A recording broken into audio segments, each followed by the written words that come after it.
न्यायालय जाने में पहले तो यह प्रक्रिया विचित्र थी कि बिल के समय ही कुछ लोग न्यायालय पहुंच गए जो समय से नहीं जा सकते, और कोई संबंधित व्यक्ति या संबंधित संस्था जाती है, परंतु यहां समाचार पत्रों में आ रहा है कि अमुक राजनीतिक दल के लोग जा रहे हैं और दूसरे राजनीतिक दल के लोग जा रहे हैं। इससे दो बातें स्पष्ट होती हैं। पहली बात यह कि माननीय उच्चतम न्यायालय की न्यायिक प्रक्रिया में राजनीतिक दृष्टि से किसी भी चीज को रखना न्यायालय की गरिमा के अनुरूप नहीं है।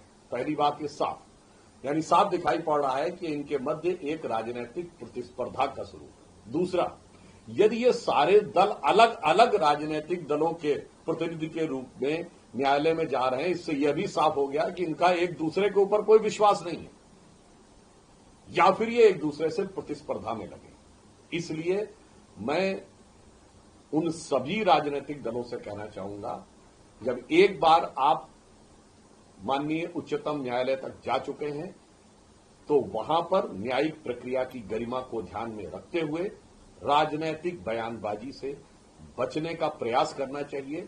और नाना प्रकार की राजनीतिक बयानबाजियां करना न सिर्फ गरिमा के प्रतिकूल है न्यायालय की, परंतु इसके साथ साथ आपने अभी तक की जो संवैधानिक प्रक्रिया है उसकी गरिमा के भी प्रतिकूल है।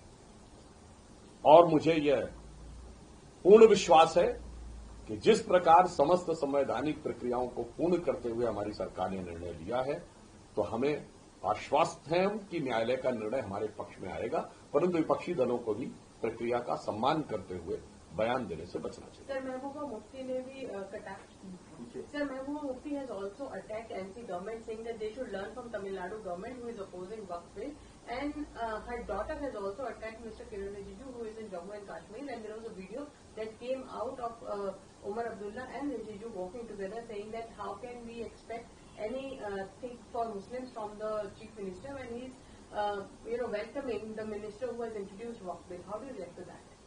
Again, I would like to re-emphasize, once the Waqf law has been passed after due process which is constitutionally established, but those state governments which are opposing, whether it is Tamil Nadu government or the Jammu Kashmir government, it clearly shows that they are having utter contempt for constitution, because as per constitution no state government can oppose any law passed by the Parliament of India.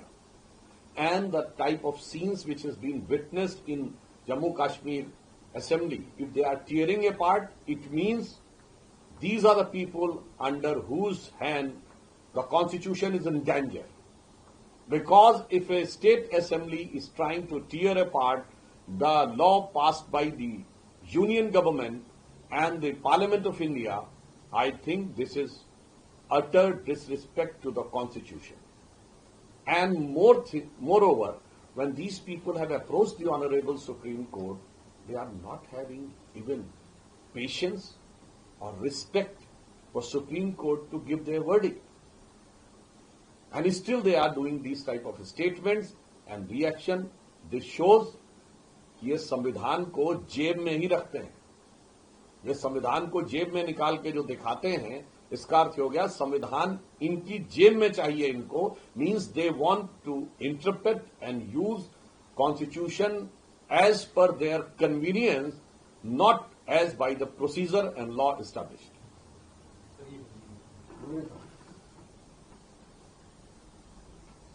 जैसा कि हम पहले कह चुके हैं कि अन्य राजनीतिक दल और विशेषकर जो राज्य, चाहे तमिलनाडु या जम्मू कश्मीर, जो कि इस बिल के विरोध विधानसभाओं में कर रहे हैं, यह दर्शाता है कि वह संविधान की भावना को ध्वस्त कर रहे हैं। क्योंकि संविधान के अनुसार संसद के द्वारा पारित किसी भी कानून के बारे में किसी राज्य विधानसभा को किसी भी प्रकार की विपरीत टिप्पणी करने का अधिकार नहीं है। इससे बहुत साफ हो जाता है कि देश की जनता के सामने कि संविधान किनके हाथों में खतरे में है। और जम्मू कश्मीर विधानसभा में जिस प्रकार से बिल फाड़ा गया है, मैं कह सकता हूं कि यह संविधान की मूल भावना को तार तार करने जैसा है।